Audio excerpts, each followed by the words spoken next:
my name is Rhiannon Enlow. In the city of New Orleans, I'm a working bartender, also an amateur booze historian, and I do tour guiding as well, where I talk about the city of New Orleans through a lens of food and beverage history. When you think about cocktail history in the United States as a large umbrella, you've got these great classics that came out of the United States, but they don't all tend to be attached to particular cities.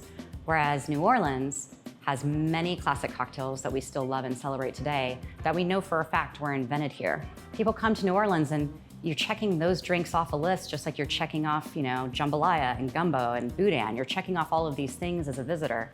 Now, when you go to other cities, I don't think that checking off a drink is the first thing in their mind. They're gonna go to a museum and they might seek out like one specific dish. When you come to New Orleans, you're eating and drinking, you're seeking out music, and you're admiring the architecture.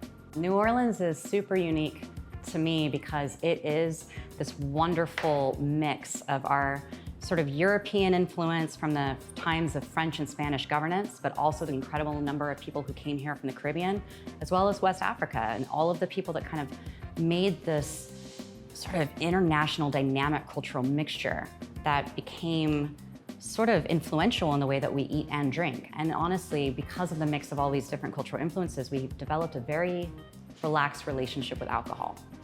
It doesn't mean that everyone here wanted to drink all the time. It just meant that we were comfortable with cocktails and wines and mixed drinks. And we used them as devices and methods in order to continue a cultural dialogue in a mixture of people talking to each other in bars and restaurants, and using the way that we celebrate different festivities throughout the year, kind of having unique drinking traditions based around the different cultural celebrations that we have. Now it's kind of created a little bit of a bubble that New Orleans is it's like its own distinctive culture, but it's only that because we were always mixed with all these fantastic and fabulous influences.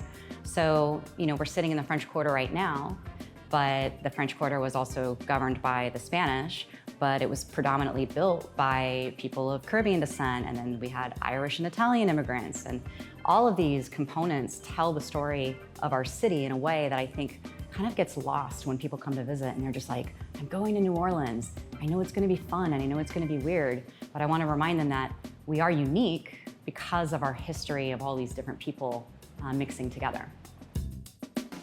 I owe a lot of my career to being here in New Orleans and having Tales of the Cocktail be present.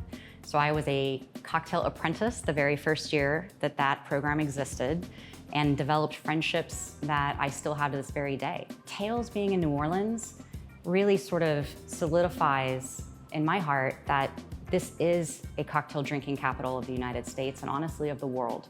And to have so many thousands of people from all over the world come here to celebrate the industry, to share knowledge, to build friendships and relationships, but more importantly, to see the city that I love, it means the world.